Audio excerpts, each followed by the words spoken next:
Hello, and welcome to Due Diligence Investor. My name is Matthew Phelps, and it's a pleasure to welcome you to my corner of the internet. Here, I make detailed investment product reviews where I perform your investing homework for you, which allows you to make better informed decisions faster. So, today we will be looking at the Vanguard FTSE Canadian High Dividend Yield ETF. So, dividend investing is a very popular strategy, such a popular investment strategy, it borderlines on a lifestyle. People are very passionate about dividends, and with good reason. It's a great way to take profit from or to rebalance a portfolio while never selling anything. Now, dividend growth is also a great way to measure a company's dedication to returning its profits to shareholders. And today we'll be exploring one of the most popular options for passive dividend growth investors on the TSX. So by the end of this video, you will be an informed investor and will know whether VDY should hold a place in your portfolio or not. And if this is your first time here, welcome. You don't have to take notes. I have collated everything and it's available for you for free on my website. All right, let's get started. So, to summarize briefly, VDY is a low-cost index method of getting yield and moderate growth from the Canadian stock market. The fund has 53 holdings, but is extremely concentrated in financials and energy. These two sectors alone account for over 80% of the net asset value. We'll be getting into that a little bit later. And as far as performance, VDY has achieved an annual return of over 8.3% since inception, and it has outperformed the broader Canadian stock index. It's done quite well. So who is this fund for? Well, VDY is designed to be a long-term foundational holding for hands-off investors looking for monthly income. This would be a core portfolio holding in your Canadian sector. It's a cost-effective choice for investors looking for a simple, streamlined way of getting dividend income and moderate growth from Canadian companies. There's no need for large amounts of capital or time to be spent on stock selection or allocation, as this is your all-in-one option.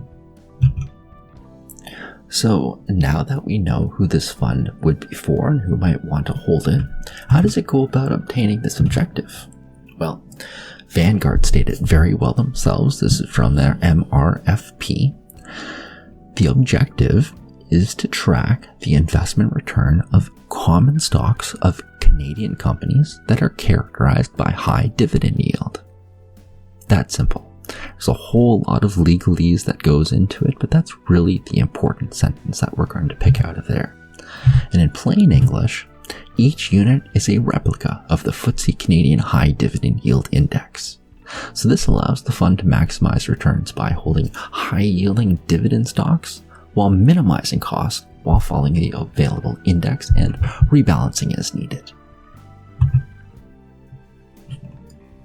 So now that we know who might be interested in holding a fund like this, and we know what the strategy is that Vanguard employs, what is the benchmark that they follow? What actually is the index? Well, taken directly from the FTSE Russell fact sheet, let's read through this together. That's a little bit complicated, but we'll read through it together and then we'll dissect it together at the end. So, the FTSE Russell takes a starting universe of large, mid, and small cap stocks within the Canada component of FTSE GICE and ranks these stocks based on their annual forecasted dividend yields. Stocks are then selected based on their yields until their combined market capitalization accounts for 50% of the total market cap of the universe of stocks. These stocks are then market cap weighted to form the ending index. Whew, what a mouthful. Alright, let's see, what does that mean in plain, everyday English as we would explain it to a friend? Well, we're going to start with all companies in the Canadian universe. This is large, mid, and small cap common stocks. No preferred shares, just the common stocks. And we're going to list all of these common stocks by their annual forecasted dividend yield. Makes sense, it is a dividend fund after all. Now we're going to take this list and we're going to start selecting stocks based on their yield until the combined market cap is 50% of the list. So we want to have the top 50% of the market cap of high dividend paying companies in Canada. Now that we have this top 50% of tickers, we're going to market cap weight these tickers to form the ending index. Just that simple. And we're going to review this annually and we'll rebalance it quarterly. And that's how companies are chosen and weighted to form the FTSE Canadian High Dividend Yield Index. Alright, so that's the index itself and how the index is formulated. What is it actually holding right now? Well, VDY consists of 53 holdings, which sounds quite diversified, but a closer look at the holdings reveals just how concentrated the fund is. The top 5 holdings account for 47% of the NAV, and the top 10 holdings account for 69%, over 69.5%. So we go through Royal Bank of Canada, TD Bank, Enbridge, CNR, Bank of Montreal, a lot of banks, a lot of energy, and one telecommunication company in there. However, the Canadian market is very dominated in the financial and energy sectors, with a little bit in utilities as well, and a little bit in telecommunications. And that is, as it is a market cap weighted list, this is very apparent in the holdings. Well, the bottom 25 holdings account for less than 4.5% of the fund net asset value. Taking a look at them, we're going to see a lot of financial institutions, a lot of crude oil producers, as well as pipelines, utilities and telecommunications. They keep the country running. That's almost it. Chartwell, if memory serves, is going to be in there. Yes, number 39 is a holding in there. It's a real estate holding. You're going to have a little bit of trucking, transportation, but that's largely the Canadian dividend market there and is representative in this fund. Yeah, it makes perfect sense as the VDY aims to give the market returns as a whole, and the Canadian market is very concentrated in these two sectors, which account for almost 83% of the fund's NAV.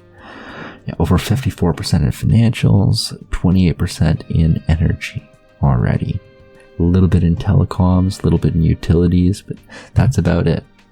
Now, this certainly explains the growth and stability of the fund. These companies are deeply entrenched in the Canadian infrastructure and are in highly regulated industries.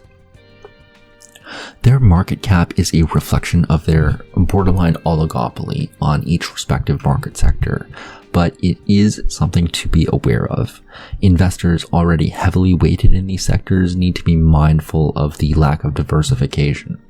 Sectors like healthcare and real estate generally also pay healthy dividends, but are underrepresented or completely absent in VDY. So an investor looking for a more diversified portfolio could target some high quality small caps or USA-based securities as well.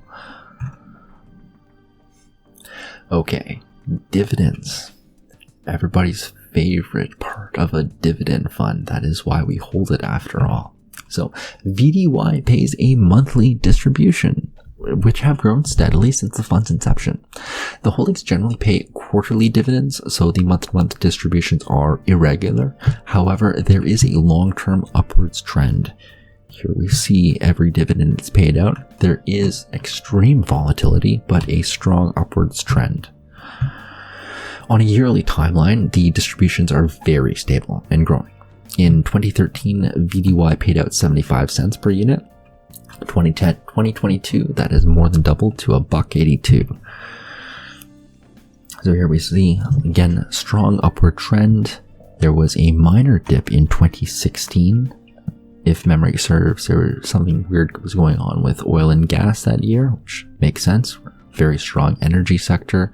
I think Canada was playing around with interest rates around that time as well. But then 2017, 2018, $1.33 each year, and then steadily increasing. Gotta love that upward trend. Now this growth is strong and makes sense as the fund is full of Canadian dividend aristocrats, with the exception of Suncor, which halved its dividend in 2020. Suncor making up 5% of the fund, and Integrated Oil and Gas. Yeah, they own several oil rigs, offshore oil drilling platforms. They also own Petro-Canada, which, if you're Canadian, you most likely have stopped at some point.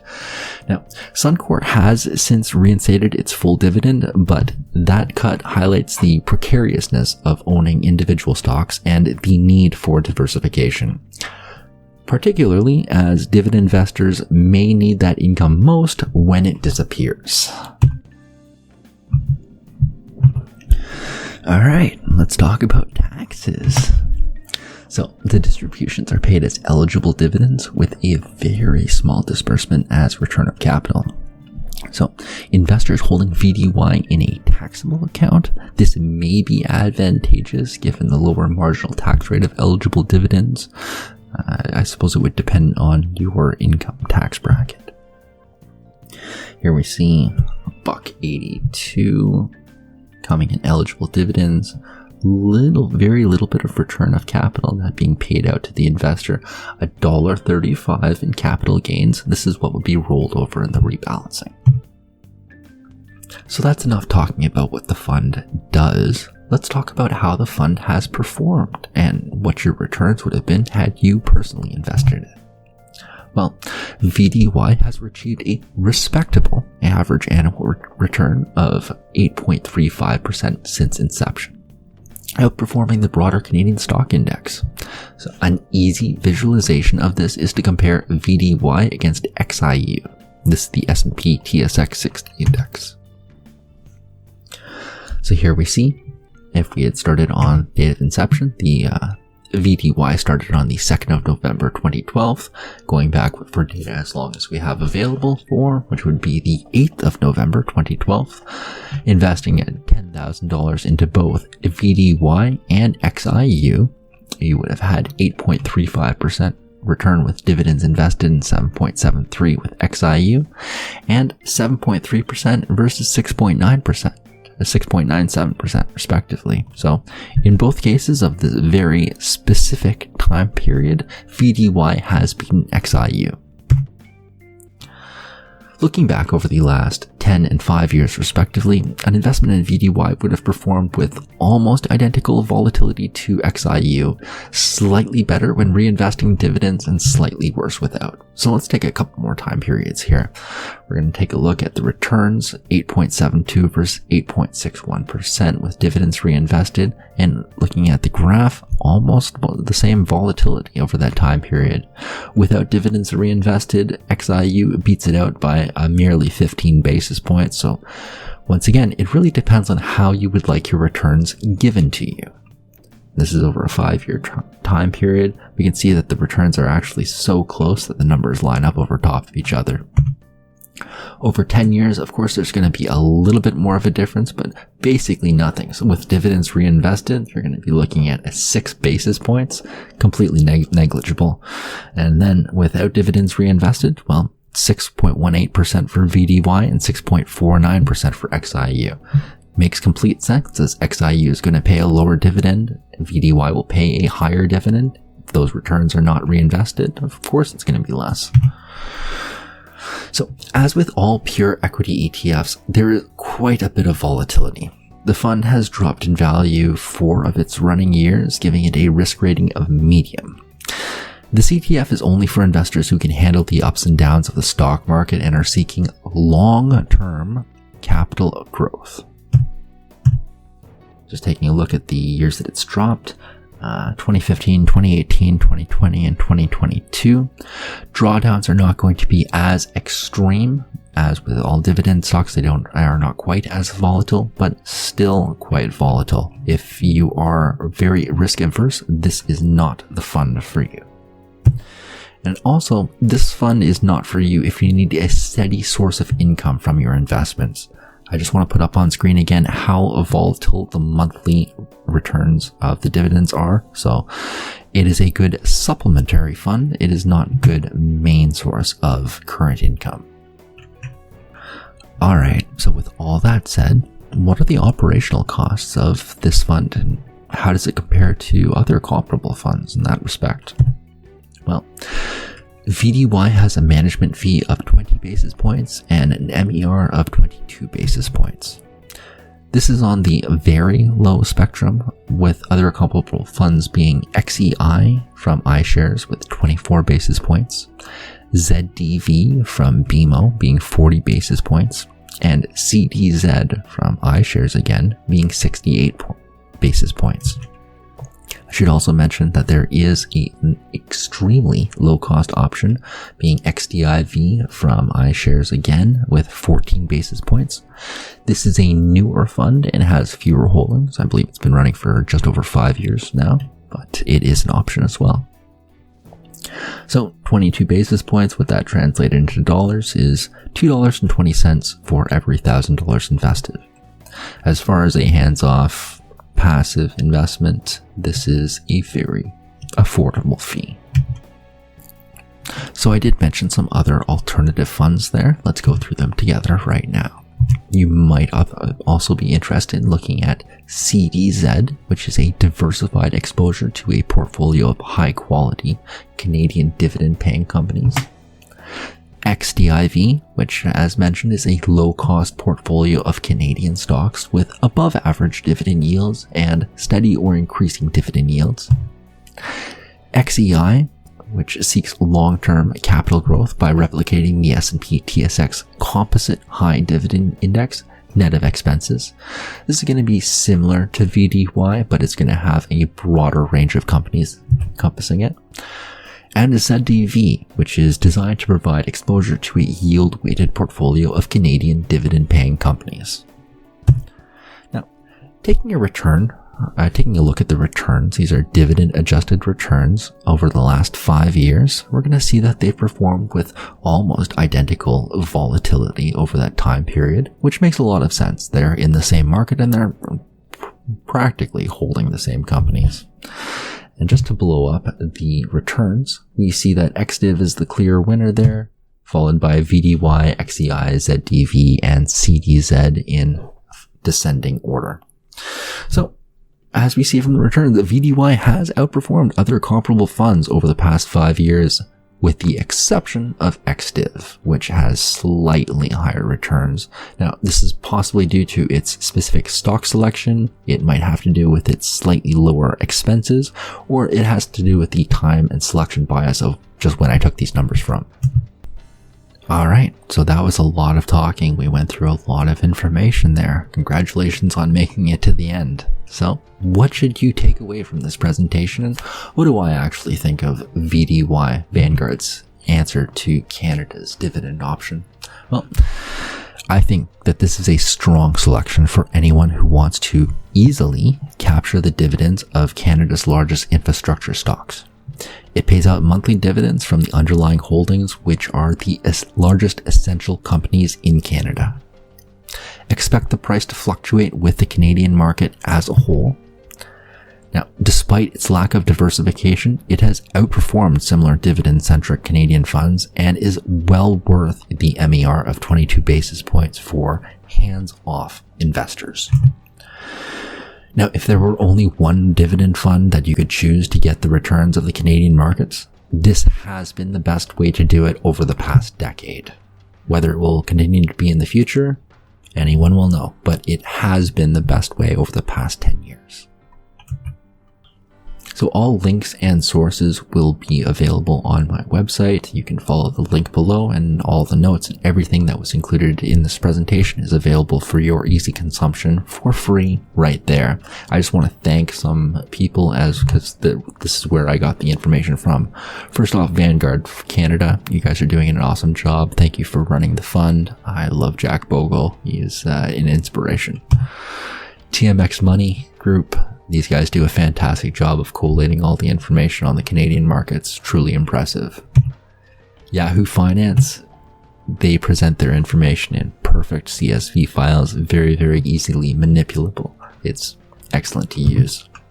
Canada Stock Channel, great information. I use their return calculator a lot just to see how investments would compare against each other. Trading View. In my personal opinion, every trader and every investor should have an account. It is one of the most best resources out there to see graph returns. And the London Stock Exchange Group, those guys for running the FTSE Russell, they do a fantastic job. I really appreciate you running the indexes. I've learned so much about investment returns from your website. It's crazy. Great job. And finally, I want to thank you. I can't believe you made it all the way to the end of this video. I really enjoyed presenting this. This was fun for me to make, and I thank you for